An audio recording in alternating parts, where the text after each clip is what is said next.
Indonesia. Kami, putra dan putri Indonesia, menjunjung Binusian, Sumpah Pemuda adalah janji yang menjadi tonggak berdirinya bangsa. Dengan semangat fostering and empowering, kami mengajak para generasi muda Binusian untuk meneruskan semangat dalam membina, memberdayakan, serta menjaga persatuan dalam dekapan Sumpah Pemuda pada tanah air tercinta, Indonesia.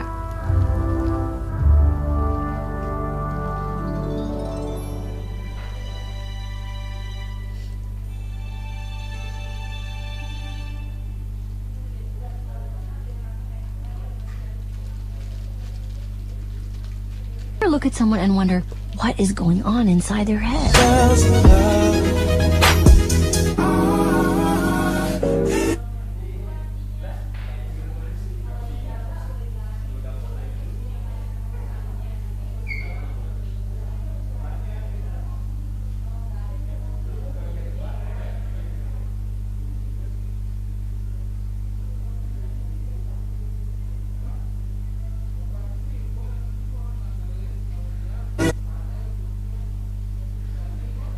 Girls go crazy. Go stupid. You smart like an A+ student. Right now, looking for your love right now. La la la la. Up, down, all around. Turn my stomach upside down. La la la. I tell all my niggas, cut the check, bust it out, turn your goofy dog, pow. I'ma do splits on it, yeah, splits on it. I'm a bad bitch, I'ma throw fits on it. I'ma bust it open, I'ma go stupid and be a bits on it. Your Honor, I'm a freak, handcuffs, leashes. Switch my wig, make him feel like he cheating. Put him on his knees, give him something to believe in. Never lost a fight, but I'm looking for a beat. In the food chain, I'm the one that eat you. If he ate my ass, he's a bottom feeder. Big D stand for big demeanor. I can make you bust before I ever meet you. If it don't hang, then he can't go. You can't hurt my... Hips tick tock when I dance. On that demon time, she might start her OnlyFans. Big B and that B stand for bands. If you wanna see some real ass, baby, here's your chance. I say left cheek, right cheek, drop it low and swing. Texas up in this thing, put you up on this game. I be parking my frame, gang, gang, gang, gang. If you don't jump to put jeans on, baby, you don't feel my pain. Please don't give me hype. Write my name in ice. Can't argue with these lazy bitches, I just raise my price. I'm a boss, I'm a leader. I pull up in my two-seater and my mama was a savage. Nigga got this shit from T. Nasty, acting stupid. What's happening? What's happening? Don't dance, we just pull up our pants and do the rock away. Lean back, lean back, lean back, lean back. Come on, Yeah. Whoa. Hey yo, whoa. It's going down now. Hey yo, Tim, man, it's the G-Mix right here. With the Bentleys, the Hummers, the Benz. Escalade 23-inch rims. Jumping out the Jaguars with the trims. Keep your bread up and live good. East Coast, West Coast, and worldwide. All my players in the hood stay fly. And if you're ballin', then the niggas stay right. It's the jump off. It's jumping off like that, man. Queen B, she back now. Yo. Mobb Deep, Mr. Cheeks. Hey yo, it's going down like this, man. The jump off, jumping off. The G-Mix, the remix. I need a fix. More than that, man. I need some of that right there. Yeah.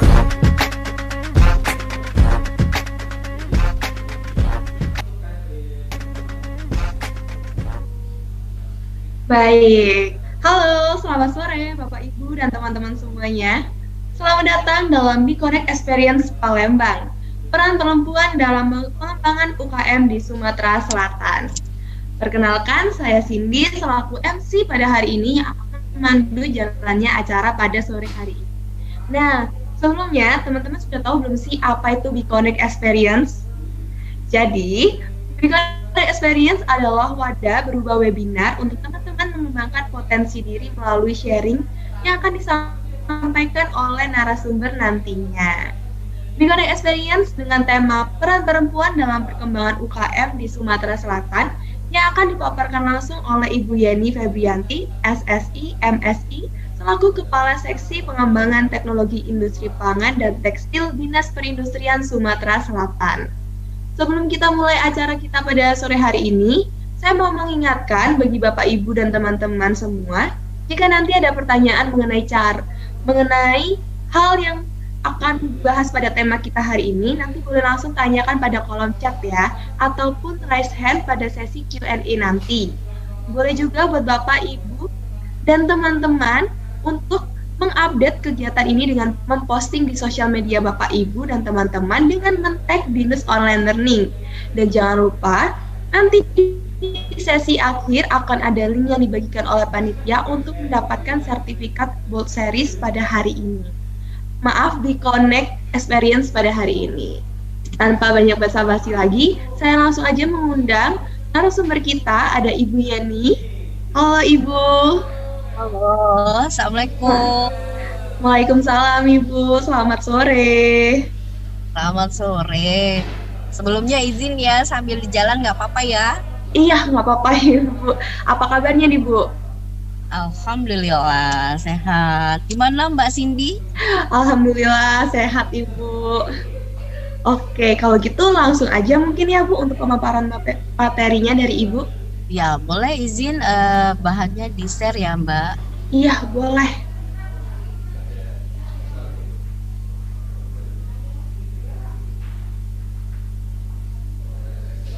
Baik, sudah terlihat ya Ibu? Oh iya, oke, terima kasih. Baiknya saya sampaikan salam dulu buat yang lain. Selamat sore. Ini pesertanya dari mana aja ini Mbak? Mohon maaf Ibu, kenapa?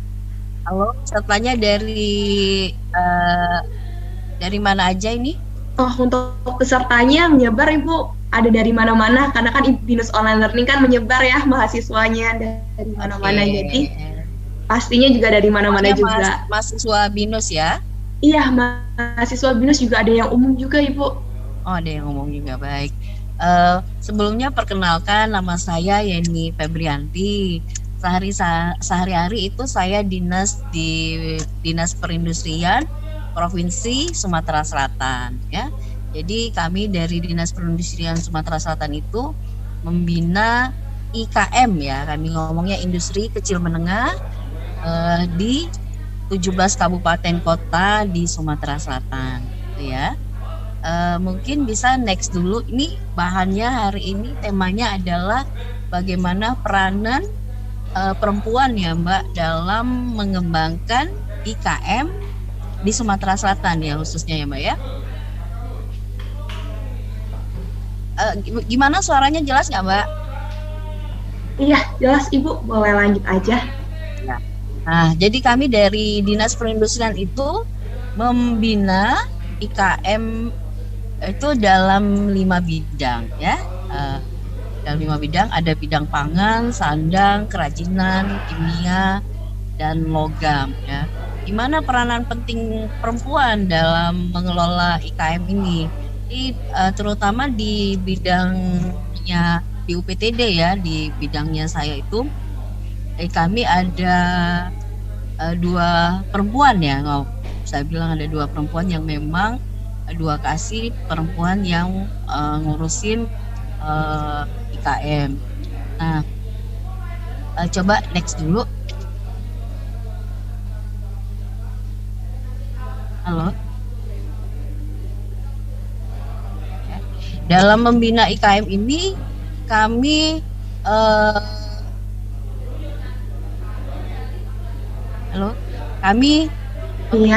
di dalam ada namanya dalam sistem Simponis Mbak, Sistem Informasi Online IKM Sumatera Selatan. Nah, di dalam Simponis itu sendiri ada komunitas-komunitas IKM. Ada 90 komunitas IKM yang anggotanya sampai dengan hari ini ada 12 ribuan ya. Nah, berdasarkan dari data itu, untuk para pelaku IKM yang perempuan itu ada 7.000 khusus untuk yang di Kota Palembang ya. Khusus untuk yang di Kota Palembang itu tadi ada di slide yang berikutnya ada sekitar 7 ribuan ya. 7 ribuan itu adalah para pelaku yang perempuan dan 400-an adalah serta yang pelaku usaha yang laki-laki ya. Jadi kalau misalnya kita melihat dari itu, artinya memang banyak para pelaku usaha IKM ini adalah yang perempuan. Nah, bagaimana kita membina mereka, yang khususnya yang perempuan ini dalam mengembangkan usaha-usaha mereka ya. Next Mbak, next. Nah, jadi Ruth, pastinya ada tantangan ya, ada tantangan yang dihadapi dalam mengembangkan IKM khususnya para pelaku usaha yang perempuan. Yang pasti yang pertama, karena memang perempuan ini lebih banyak sebagai pekerjaan sampingan ya, untuk membantu para suami dalam menambah pendapatan rumah tangga. Ini ya, ini tantangan yang pertama. Bagaimana kita mensupport para ibu rumah tangga bisa memiliki usaha sendiri, jadi mereka tidak hanya mengharapkan uang dari para suaminya, tapi mereka juga bisa menghasilkan uang sendiri gitu ya. Nah, yang tantangan yang selanjutnya adalah para pelaku usaha yang perempuan ini masih banyak yang tidak menguasai teknologi. Nah, ini adalah salah satu tantangan juga ya. Bagaimana kita akan membina para pelaku ini yang gaptek, kalau kita bilang gitu ya. Selanjutnya, nah, tantangan yang selanjutnya bagaimana untuk menambah untuk mengembangkan IKM itu biasanya mereka akan butuh modal. Nah, untuk menambah modal itu biasanya baik melalui perbankan ataupun maupun dari pinjaman-pinjaman yang lain, itu pasti ada beberapa persyaratan yang harus dipenuhi untuk mendapatkan fasilitasi pinjaman tersebut. Nah, tapi dalam mendapatkan pinjaman tersebut, kalau para pelaku usaha perempuan kan mereka pasti harus dari suaminya ya. Nah, itu termasuk salah satu bagaimana tantangannya ya. Nah, selanjutnya juga para pelaku usaha perempuan itu masih kurang keterampilan dan pendidikan dalam mengelola usahanya. Dan ini tantangan-tantangan yang kita hadapi dalam mengembangkan usaha-usaha IKM para pelaku usahanya adalah perempuan. Ini saya akan melihatnya dari kacamata kami dari sisi pemerintah ya. Nah, next coba Mbak. Nah, oh ya, ini tadi datanya ya. Jadi khusus untuk Kota Palembang, di IKM perempuan itu ada 1.782 orang, dan IKM laki-laki ada 487 orang. Dan ini ada data ini ada by name, by nick, by address di Simfonis, di Sistem Informasi Online IKM Sumatera Selatan. Bisa diklik di Google itu simfonis.sumselfraud.go.id ya.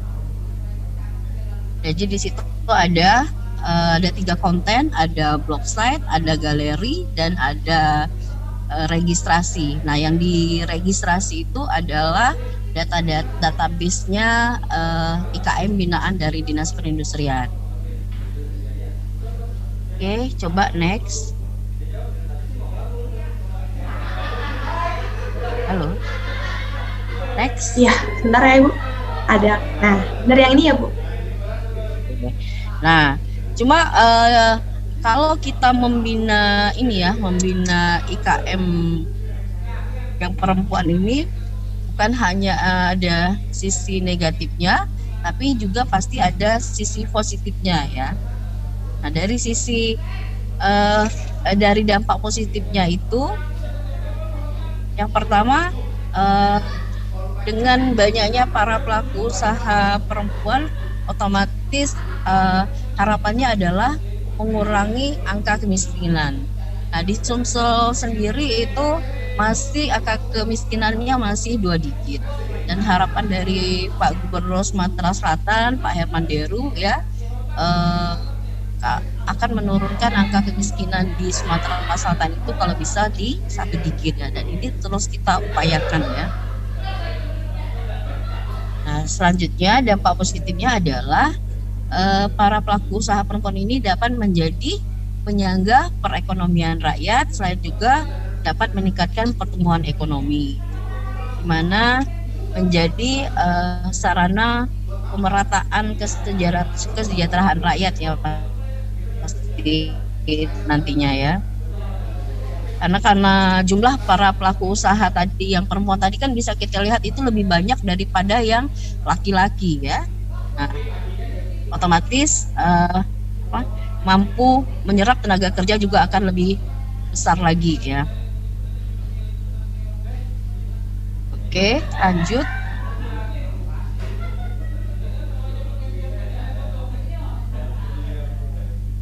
Nah,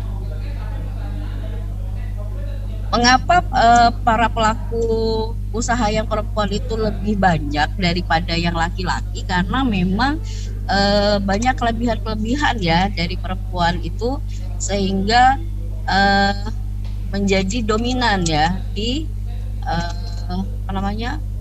usaha. Yang pertama mungkin karena memang perempuan itu akan biasanya lebih telaten ya, terus lebih jujur dan ulet ya, lebih sabar yang pasti ya daripada laki-laki ya. Terus tangguh ya. Kalau sekarang itu kalau ngomong kalau the power emak-emak ya, kalau suka ada tagline gitu ya sekarang kalau emak-emak udah bicara biasanya bapak-bapaknya itu udah udah nurut semua gitu ya. Ya. Lanjut. Nah, sekarang alasan atau motivasi mengapa wanita melakukan usaha ya, tentu saja untuk menentukan apa yang ingin dicapai ya. Tujuannya yang pertama, tujuan apa dulu, kita harus ada alasannya, tujuan yang hendak dicapai, motivasinya apa gitu, serta produk apa yang akan dihasilkan. Terus banyaknya motivasi wanita melakukan usaha juga karena ingin mengurangi pengangguran atau menciptakan lapangan usaha sendiri ya. Seperti yang saya kemukakan di awal tadi, bahwa mereka punya pendapatan sendiri sehingga tidak hanya mengharapkan uang dari para suaminya ya. Terus adanya juga kesadaran dari wanita sendiri untuk menciptakan pekerjaan dan bukan mencari pekerjaan. Ini sebagian dari alasan atau motivasi dari wanita melakukan usaha. Next. Oh, udah selesai ya. Jadi kita itu di dinas perindustrian ada namanya rumah kemasan Sumsel ya. Jadi di rumah kemasan Sumsel itu kami memfasilitasi ada layanan-layanan. Nah, para pelaku usaha ini kami fasilitasi, yang pertama adalah pembuatan nomor izin berusaha ya, NIB secara online, OSS itu gratis yang di kami. Selanjutnya juga kami itu ada memfasilitasi para pelaku usaha untuk membuat video produk ya, video produk yang dimana video produk itu biasanya kalau sekarang itu kan penjualan itu lebih banyak yang online daripada yang offline. Sementara kalau untuk yang online mereka pasti memerlukan konten ya, untuk di medsos mereka. Kalau mereka belum ada videonya, itu bisa kami fasilitasi pembuatan videonya itu secara gratis di kami. Selanjutnya juga kami ada fasilitasi pendaftaran PIRT dan halal, itu gratis juga ya. Selanjutnya ada juga fasilitasi dari kami adalah fasilitasi pembuatan desain logo dan desain kemasan. Nah, dan yang terakhir adalah fasilitasi KI merek. Nah, untuk KI merek ini kalau untuk yang mendaftar dari umum itu biayanya bisa 1,8 ya, tapi kalau pakai rekomendasinya dari Dinas Perindustrian itu hanya 500.000 jadi bayarnya ya. Dan itu kami fasilitasi tadi itu bisa didapatkan kalau sudah registrasi di Simfonis, di sistemnya informasi online IKM Sumatera Selatan.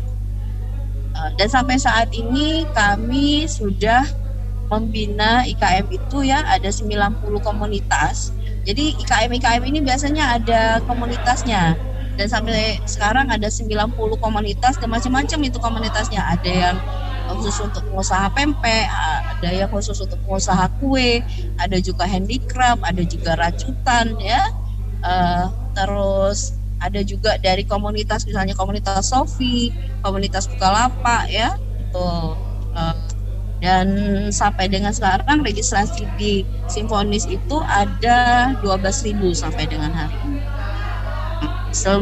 Simfonis sendiri itu sudah di launching oleh Pak Gubernur di tahun 2019. Mungkin itu dulu informasi awal dari saya, Mbak Cindy.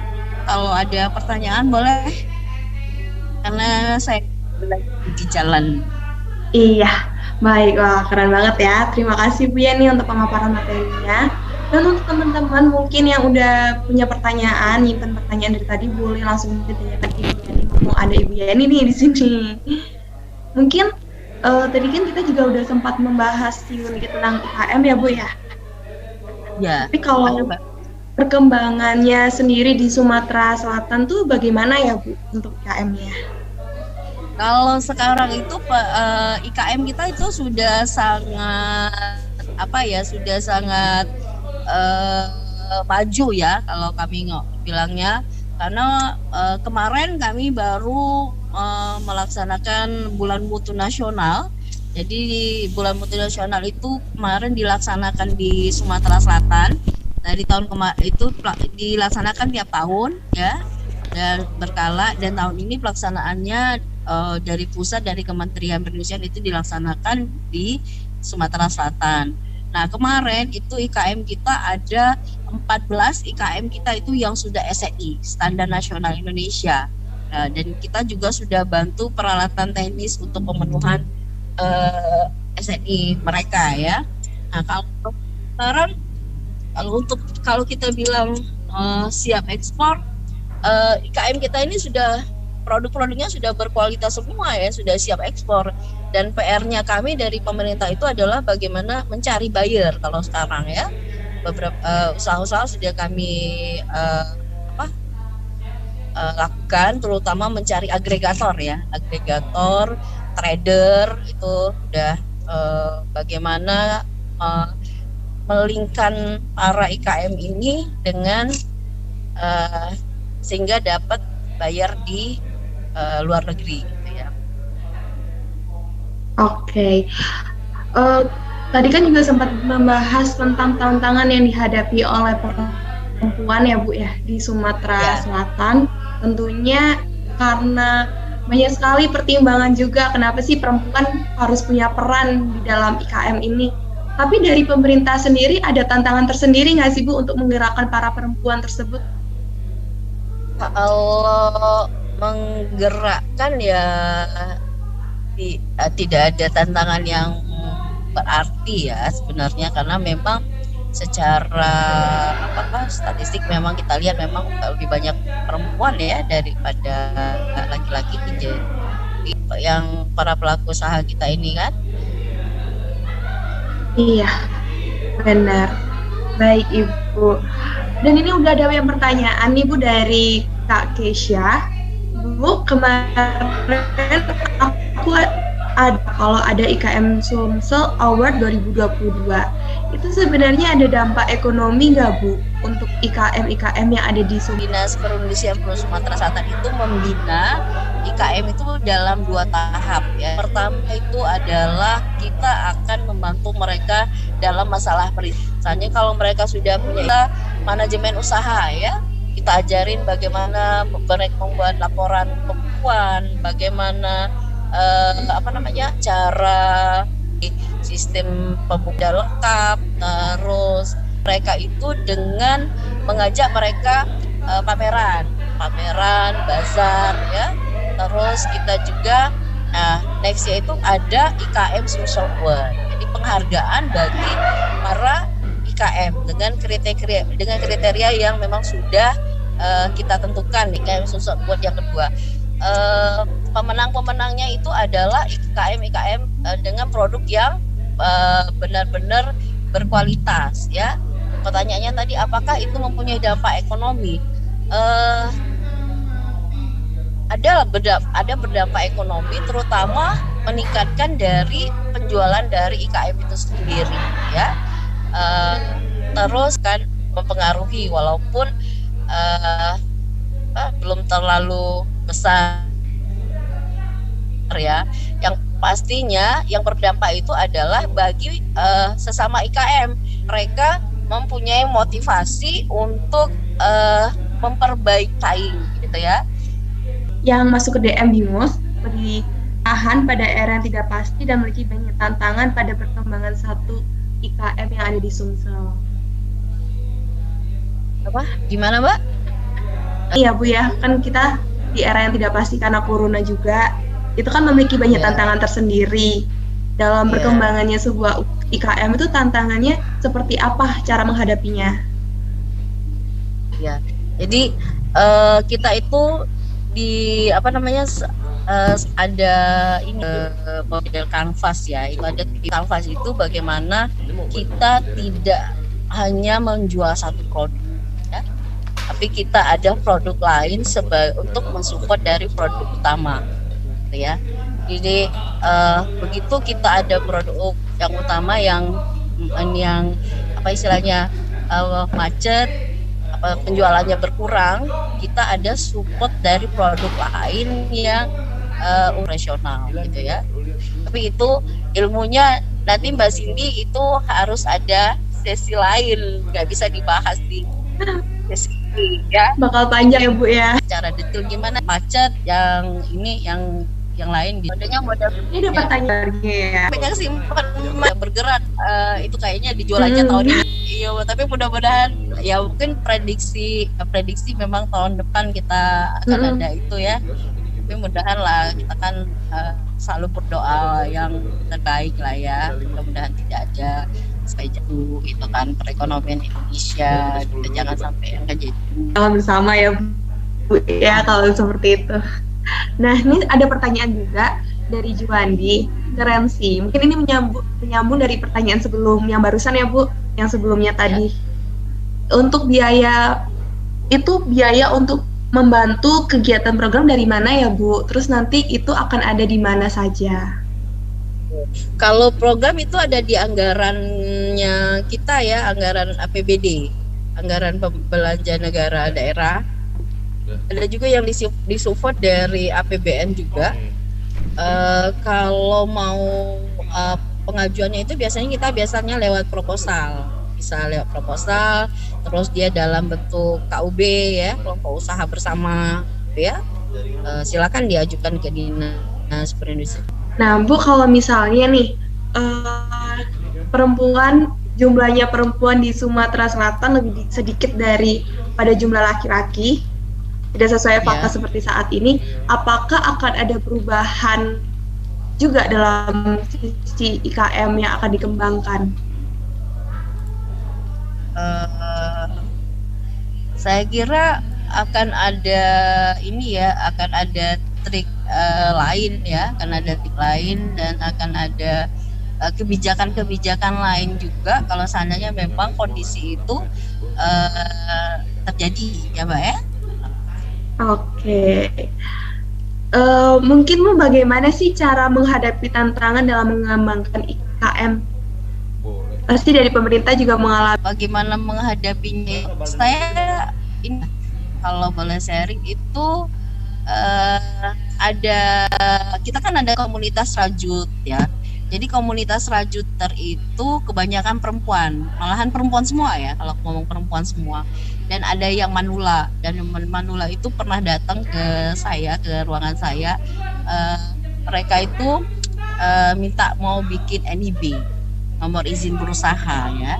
Tapi mereka nggak punya akunnya dulu, harus ada email gitu kan. Begitu saya tanya, usianya tahu nggak Mbak Cindy berapa? Usianya 65 tahun gitu Bu, Mbak Cindy. Ini Bu, email itu apa? Waduh, oh gini, kita harus, aku jelasin lah ya. Itulah kalau kita mau bikin NIB, aku ngomong namanya itu kita harus bikin email, aku ngomong nggak ada alamatnya ya. Jadi karena mereka nggak bisa ya kita bantu, kita buatin Mbak, kita buatin. Tadi jadi apa namanya, dari HP-nya kita buatin, kita bantu. Terus itu salah satu kendala. Cuma yang menjadi garis bawah itu adalah semangat mereka ya. Dengan usia yang 65 tahun masih semangat mau bikin NIB, itu aku yang apa namanya, merasa waduh, ini harus jadi contoh juga bagi Mbak yang lain yang masih muda-muda kan. Yang tua aja semangat mau usaha gitu, apalagi yang masih muda. Dan itu salah satu kendala ya. Jadi cara menghadapinya ya kita bantu Pak, kita bantu, kita fasilitasi benar apa yang sesuai dengan kebutuhan mereka yang pasti ya.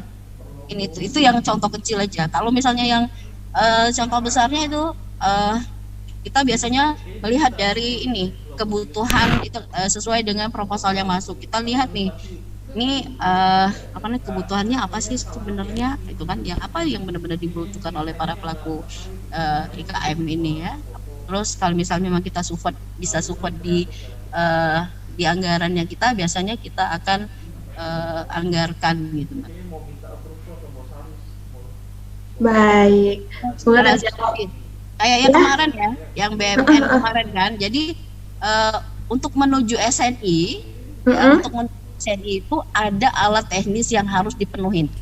Misalnya pempek, mereka harus punya sealer yang terstandarisasi gitu ya. Nah kalau IKM-nya disuruh beli itu biasanya harganya kan mahal.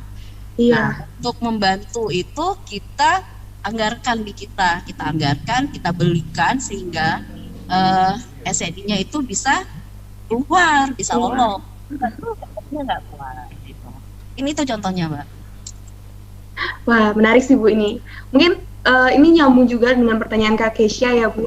Tadi kan juga sempat mention kalau misalnya dari mereka nggak bisa email, nggak bisa menggunakan email, terus dibantu. Ya. Tapi diajarin juga nggak mengenai teknologi itu sendiri Bu. Dan itu prosesnya gimana? Mungkin maksudnya Kak Kesha, gimana proses mengenalkan teknologi kepada mereka? Oh iya, biasanya ya salah satunya kita kerja sama BINUS ya. Termasuk tadi bagaimana mengajari membuat pembukuan ya, bagaimana sih apa namanya, kalau syarat untuk mendapatkan bantuan modal itu biasanya ditanya dulu, ini Ibu pembukuannya gimana selama ini. Nah kita melakukan kerjasama dengan termasuk salah satu misalnya BINUS, terus dengan kementerian terkait juga, dengan Kemenkumham, dengan Kanwil, itu kita semua MOU semua, kita kerjasama.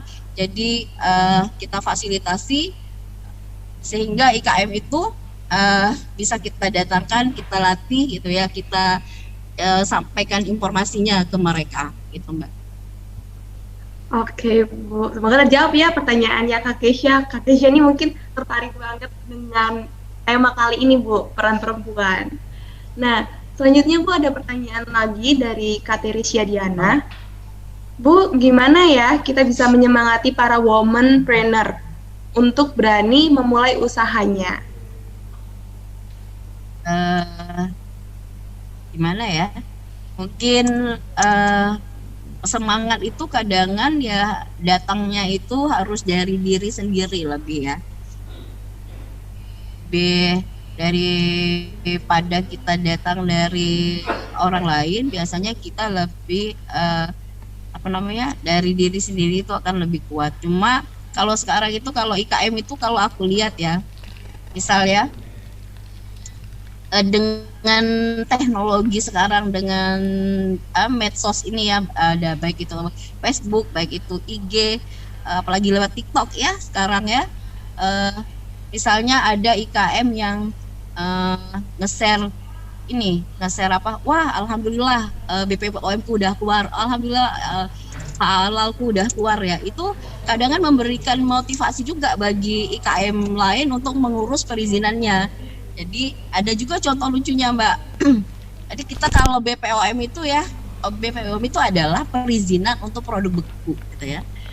Dan kalau produknya nggak beku, nggak usah ngapain di ini apa susah-susah ngurus BPOM-nya gitu.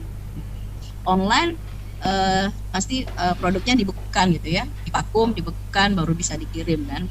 Nah karena ini ada IKM PP yang nge-share BPOM-nya udah keluar, terus tiba-tiba ada juga IKM itu datang yang ke saya itu mau ngurus IKM juga, mau ngurus BPOM juga, tapi begitu saya tanya, ibu emang ibu produknya apa? Saya kue. Oh kue, emang kuenya dibekuin bu? Gitu. Enggak katanya. Terus kenapa ibu mau bikin OMM? Karena itu si Anu ini bu dia ngurus BPOM, jadi aku mau ngurus BPOM juga. Bu ngapain? Ibu ikut-ikutan euforia gitu kan ngurus-ngurus BPOM juga. Kan ibunya kuenya kue ibu dibekuin. Enggak bu kuenya. Ya udah nggak usah lah. Jadi kalau aku lihat memang medsos itu sekarang mempengaruhi dan memberikan motivasi juga yang besar bagi yang lain ya, untuk itulah tadi salah satu mengurus perizinan produk mereka gitu. Wah, menarik ya Bu ya. Mungkin mereka ada, kalau bahasa anak sekarang FOMO ya, tapi mungkin buat generasinya ibu-ibu mungkin belum mengenal FOMO. Tapi Bu, kalau misalnya gitu, jadi sosial media punya pengaruh yang besar juga ya buat perkembangan IKM. Benar Pak. Ya kalau sekarang memang kalau penjualan, kalau kita tanya penjualan sekarang itu lebih tinggi penjualan online daripada yang offline kalau sekarang. Tapi sebelumnya Bu, ada kayak IKM dari Sumsel yang dibantu perkembangannya sama pemerintahan Sumsel udah bisa berkembang, udah bisa jadi usaha yang lumayan besar gitu. Udah banyak juga ya, udah lumayan karena memang kami dari perindustrian itu adalah supportnya itu adalah di perizinan yang pasti ya Mbak ya. Dan itu yang tadi saya sebutkan, dari perizinannya, terus dari kayak misalnya mau bikin kalau kita mengurus KI merek, kita kan harus ada logonya kan. Kalau nggak punya logo kita nggak bisa daftar KI merek gitu. Itu logonya yang kami support gitu kan ya. Terus kalau mau BPOM itu harus ada bikin desain kemasannya itu khusus, itu yang kami support ya. Dan alhamdulillah sudah banyak lah ya, pencapaian paling tinggi untuk terutama produk pangan itu adalah SNI ya. SNI itu adalah perizinan yang paling tinggi ya. Nah, dan sudah banyak sekarang IKM kita yang memang sudah sampai di SNI gitu, dan itu termasuk kinerja yang kerja kami lah ya itu. Baik, kalau gitu kita langsung lanjut aja ke pertanyaan berikutnya ya Bu. Ini Bu, nanti IKM ini kalau dapat yang jual makanan nanti bisa dapat tersertifikasi halal nggak ya Bu? Gimana? Dapat logo halal maksudnya mungkin ya, dapat. Kalau sudah. Iya, kalau misalnya menjual IKM tersebut menjual makanan maksudnya, apakah bisa mendapatkan tersertifikasi halal? Jadi memang kalau kita mau ke halal itu ada urutan-urutannya dulu ya. Yang pertama kita harus daftar merek dulu. Kita harus daftar merek dulu. Habis kita daftar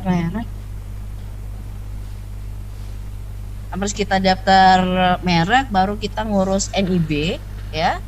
Habis kita ngurus NIB, baru kita ngurus PIRT. Dari PIRT baru bisa kita halal. Jadi ada jenjang-jenjangnya ya. Ada jenjang-jenjangnya yang untuk mencapai ke halal. Nah, syaratnya misalnya ke halal harus ada PIRT, tapi dia belum ada PIRT, tapi dia mau langsung ke halal nggak bisa. Dia urus dulu sebelumnya gitu. Sama kayak PIT ya, kalau mau kita PIRT itu harus ada PKP dulu, penyuluh keamanan pangan. Sertifikat penyuluh keamanan pangan nggak bisa juga ambil PIRT. Oke, semoga terjawab ya Kak Kesha. Pertanyaan selanjutnya nih Bu, tips untuk menjadi womanpreneur supaya sukses gimana? Wah, ini pertanyaannya mengarah the power of woman ya. Gimana Mbak? Tips gimana? Oh ya baik, saya ulang ya Bu. Untuk tipsnya menjadi entrepreneur supaya sukses gimana? Mana ya? Mungkin kita, kalau saya pribadi ya, kita memperbaiki diri pokoknya, apa namanya itu, sama kayak kalau apa namanya itu, kalau kita punya produk itu produknya dijaga kualitasnya gitu ya, sama juga dengan diri kita sendiri, kita jaga kualitas diri kita. Baik. Terus selalu ini ya, selalu yang pasti kalau saya selalu memegang prinsip dimanapun kita harus bermanfaat bagi orang lain, gitu aja kalau saya. Mudah-mudahan apa namanya, kalau kita selalu bermanfaat bagi orang lain ya, mungkin akan ada ini ya, akan ada apa namanya, istilahnya gini, mutiara itu walaupun di dalam lautan itu akan tetap dicari orang gitu ya. Mungkin itu Mbak kali. Jadi maksudnya mungkin lebih kayak kalau misalnya ada semangat dalam diri ya Bu ya, mungkin bisa dikembangkan lebih lagi, bisa ya, ada semangatnya gitu. Membakar semangat dalam diri mungkin ya Bu ya. Oke, Ibu, tapi kalau misalnya untuk IKM yang ada di Sumsel sendiri, Bu, itu tuh sudah mempengaruhi tingkat ekonominya di Sumsel udah seberapa banyak ya, Bu? Apakah mayoritas dikuasai oleh IKM atau ada faktor lain?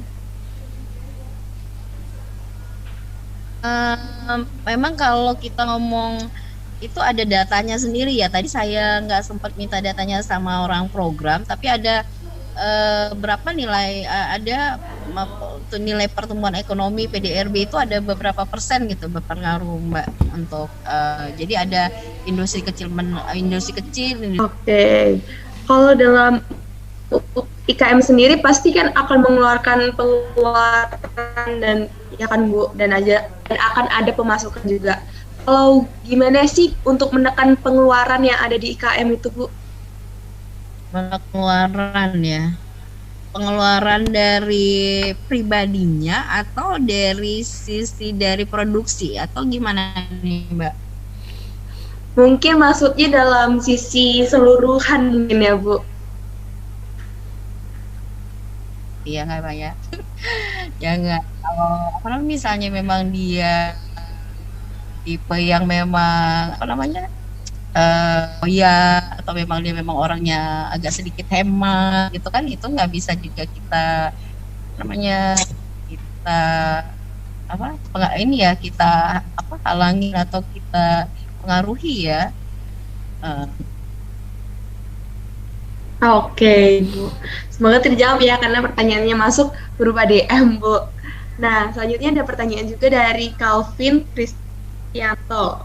Izin bertanya, Bu, biasanya permasalahan utama dalam yang dihadapin UMKM terkait dengan akses kredit modal usaha yang biasanya diajukan ke bank. Apakah ada program atau pendekatan yang bisa membantu para pelaku UMKM yang mengalami kendala modal usaha? Ya, jadi memang kalau permasalahan permodalan ini sebenarnya kalau dari pemerintah itu ada fasilitasi KUR ya, jadi dengan bunga 6% 1 tahun ya. Ini memang ada syarat, ada jaminan tetap ya. Itu yang sekarang itu menjadi masalah di KM itu, ada yang harus dijaminkan ya. Karena memang kalau tidak ada jaminan, siapa yang mau mempertanggungjawabkannya kalau misalnya nanti takutnya misalnya macet misalnya gitu kan. Nah, sementara untuk jaminan ini kadang kan IKM tuh kalau mau menjaminkan tanah atau menjaminkan rumah, menjaminkan kendaraan, misalnya itu kadang kan mereka tidak punya gitu kan. Nah, sementara untuk menambah di modal ini tadi, sementara usaha sudah butuh modal. Nah, itu yang menjadi kendala ya kalau untuk di akses permodalan. Kalau untuk khusus di pengolahan, industri pengolahan ya, kalau misalnya untuk industri pertanian ataupun perkebunan itu sekarang juga sudah ada kebijakan grace period ya. Jadi grace period itu adalah masa tenggang di mana IKM itu dibebaskan untuk tidak membayar selama periode, misalnya sawit gitu ya. Sawit itu kalau nggak salah grace periodnya berapa ya, 1 tahun atau kalau salah 2 tahun ya, belum nggak bisa, boleh nggak bayar gitu kan, sampai baru mereka bisa bayar. Tapi kan itu ya, bulan ini, bulan depan mereka harus bayar gitu ya. Oke. Selanjutnya nih Bu, ada pertanyaan lagi. Mungkin semoga pertanyaan itu bisa terjawab ya Kak. Nah, pertanyaan selanjutnya Bu, apa sih kesalahan umum yang sering dibuat oleh para perempuan dalam mengembangkan IKM? Apa kesalahan yang sering dibuat oleh perempuan dalam mengembangkan IKM? Sebenarnya kesalahannya itu rumah tangga dan keuangan produksi itu masih bergabung, dan itu memang kalau kita perempuan agak sulit sebenarnya ya.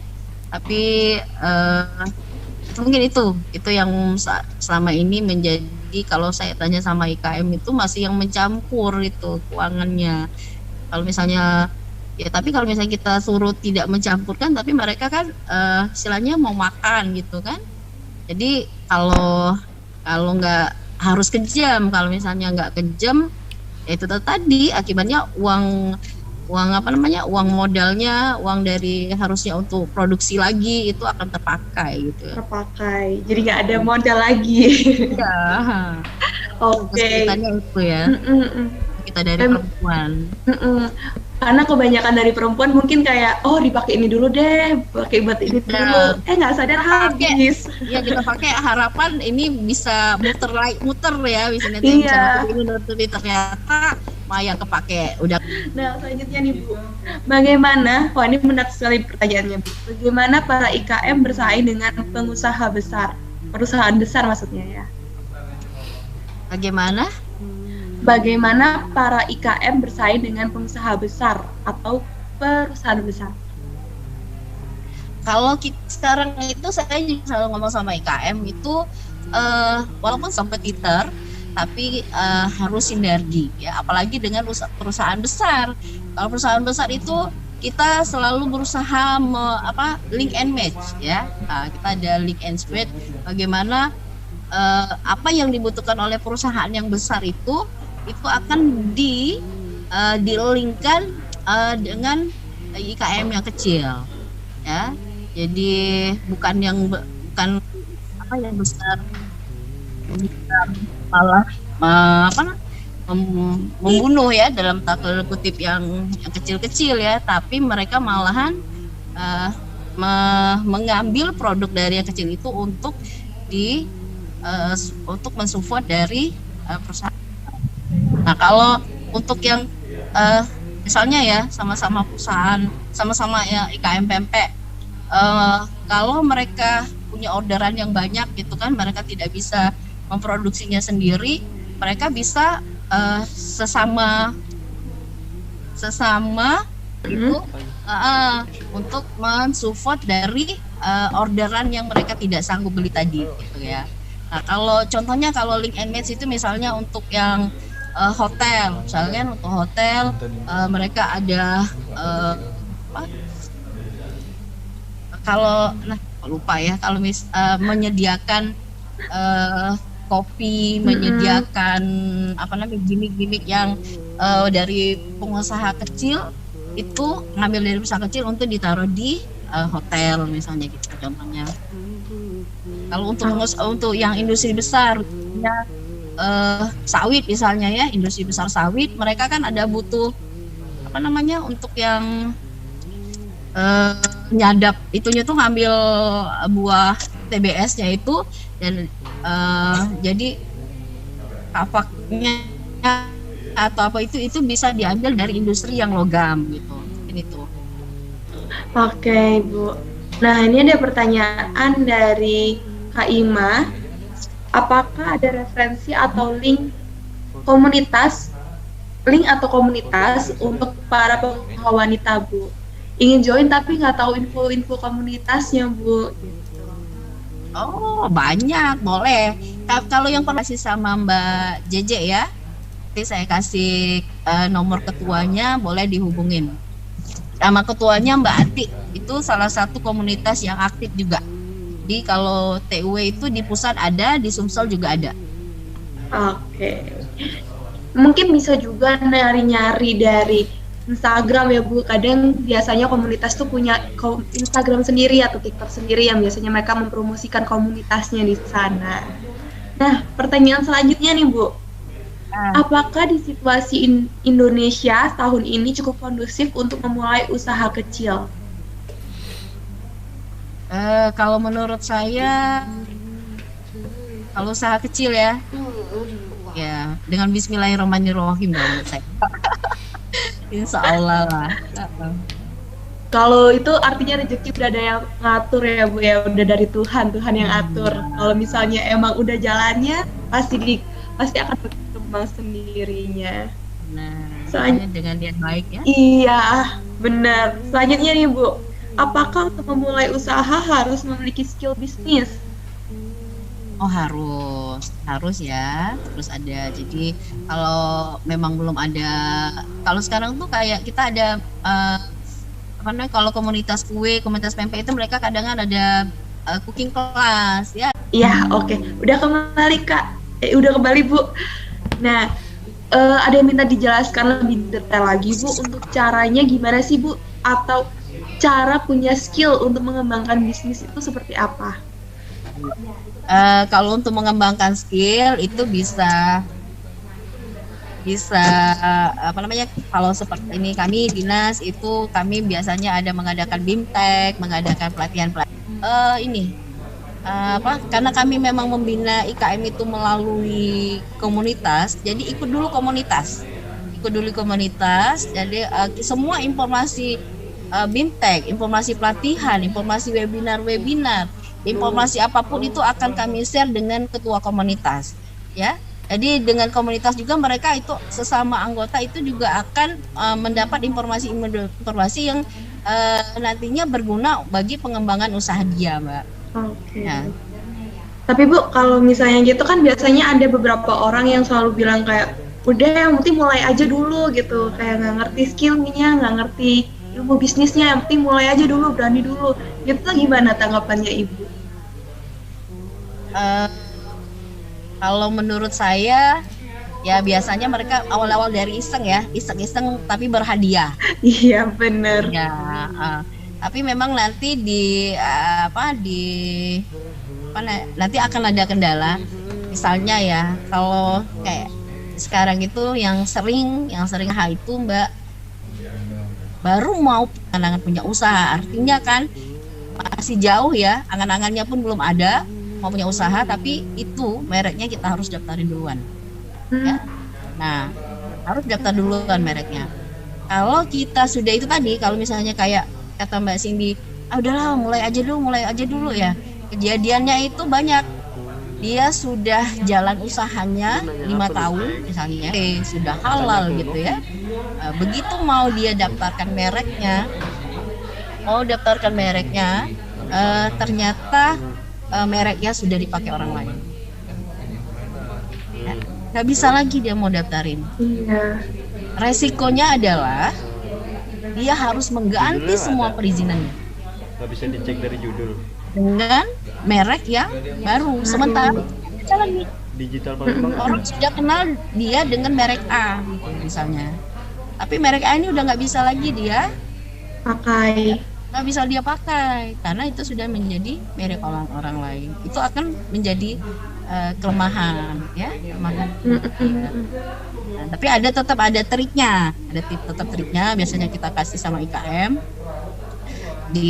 dia dengan merek dia yang baru, tapi brand dia yang lama di dalam kemasan ya, bukan di dalam merek, di dalam desain kemasannya itu biasanya akan tetap misalnya kita cantumkan diproduksi oleh misalnya Indah gitu kan, dengan di orang tetap tahu oh ini memang si Indah yang buat, tapi dia punya brand baru gitu kan. Iya. Oh ternyata iya biasanya. Ya, jadi biasanya gitu ada tetap trik. Karena memang begitu kita ganti merek mereka akan, aduh Bu, merek aku udah 3.000 ini packing aku masih 3.000 Bu ini. Oh Wilma gitu kan, udah sudah cetak banyak Bu, stikernya udah cetak banyak, ini kardus sudah cetak banyak gitu kan, gimana Bu jadi gitu. Nah itu Mbak kendalanya. Wah, mungkin ini bisa jadi untuk mengingatkan kita ya Bu, kalau punya usaha diurus dulu izinnya, surat-suratnya, mereknya semua diurus dulu daripada kena masalah seperti ini. Aman dulu mereknya, baru kita jalankan usaha. Baru jalan. Ini harus disiapkan untuk memulai usaha, mungkin seperti usaha makanan ya lebih spesifiknya. Ya. Kalau usaha makanan kan, kalau misalnya kita mau ngurus merek dulu ya, dulu, tinggal kalau pakai rekom dari kami 500.000 kan. 500.000 ya Bu? Iya, itu untuk mereknya. Terus kalau misalnya dia usahanya kecil, ya banyak kok sekarang 1 juta itu udah bisa jalan. Jadi mulai dari kecil dulu, yang penting berani juga ya Bu ya, harus ada nekatnya sedikit.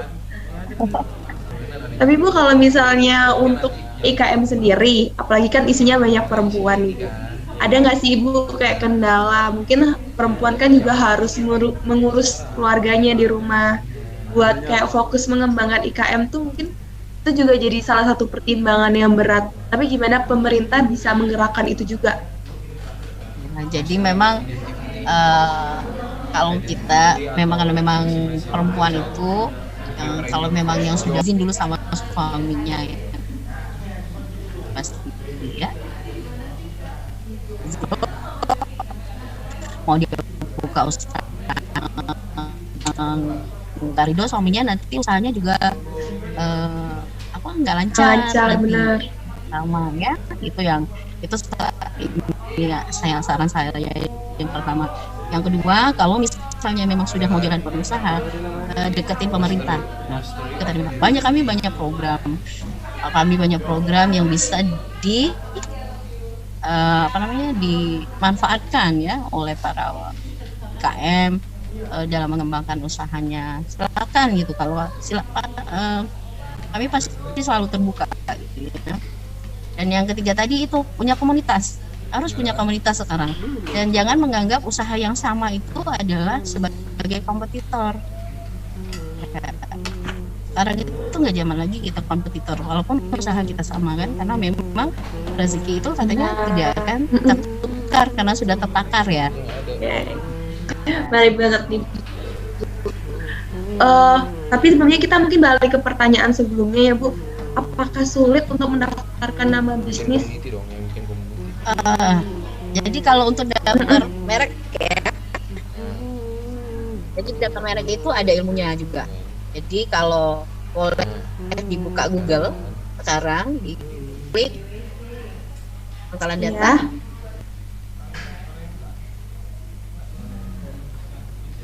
Oke.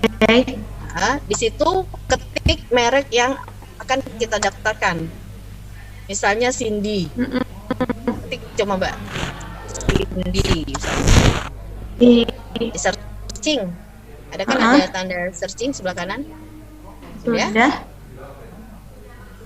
Nah, kalau seandainya keluar banyak nama Cindy, artinya merek itu udah dipakai sama orang lain. Oh seperti itu. Wah, sekarang udah dipermudah juga ya Bu ya. Udah. Nah, Tapi memang di merek-merek untuk daftar merek itu ada 45 kelas, ya.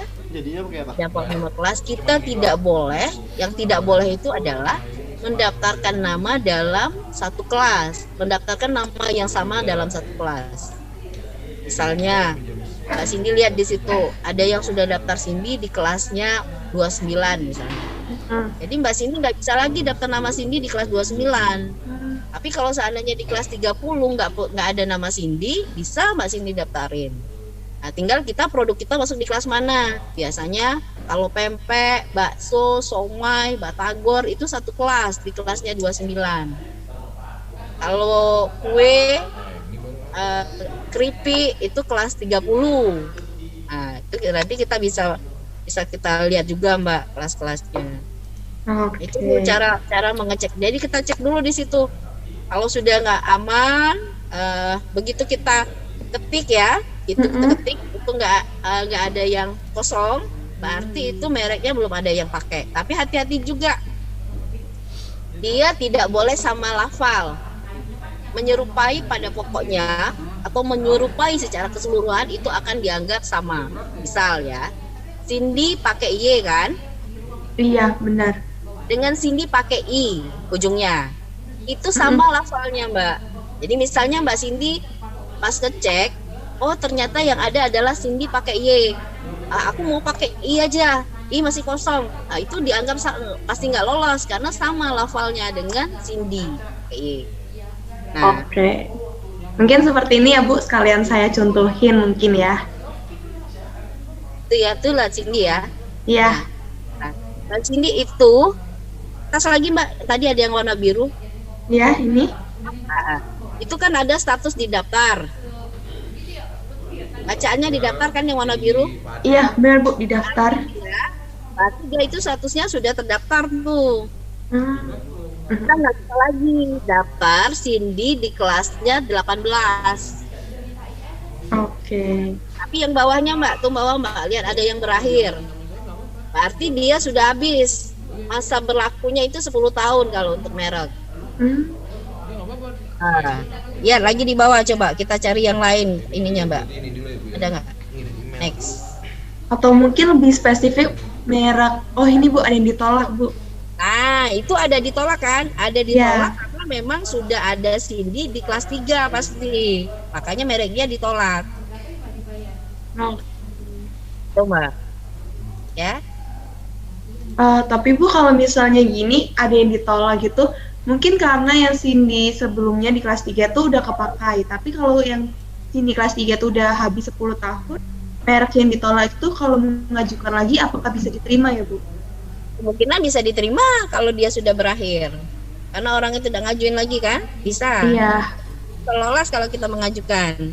Tapi kita intip-intip, berarti kalau mau Cindy ini kapan habisnya ya, tungguin detik-detik terakhir dia. Tapi masa berlakunya itu ada atau 6 bulan setelah ada maksimal. Nah, jadi misalnya habisnya bulan Desember ya, berarti ditunggu bisa sampai Juni 2023. Dia masih ada toleransi 6 bulan setelah. Jadi kalau di bulan Juli dia nggak minta daftar lagi, kita daftarin itu, mudah-mudahan bisa lolos. Oke, wah. Ternyata harus diperhatikan juga ya Bu ya untuk detail-detail seperti ini. Ya, sebenarnya banyak Mbak. Pasti banyak juga yang lalai kan Bu buat masalah seperti ini. Banyak banget. Oke. Karena itu tadi kan, karena kata Mbak Cindy tadi. Udahlah aku mau ini aja dulu, pokoknya kecil-kecilan dulu. Iya. Ternyata iseng-iseng berhadiah kan? Ternyata laris ya Bu ya. Ternyata laris gitu. Oke. Ibu, ini pertanyaan selanjutnya nih Bu.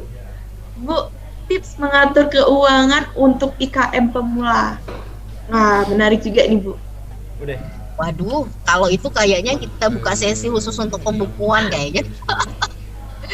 Iya kan? Iya, karena bakal panjang juga ya Bu ya. Iya, benar. Oke.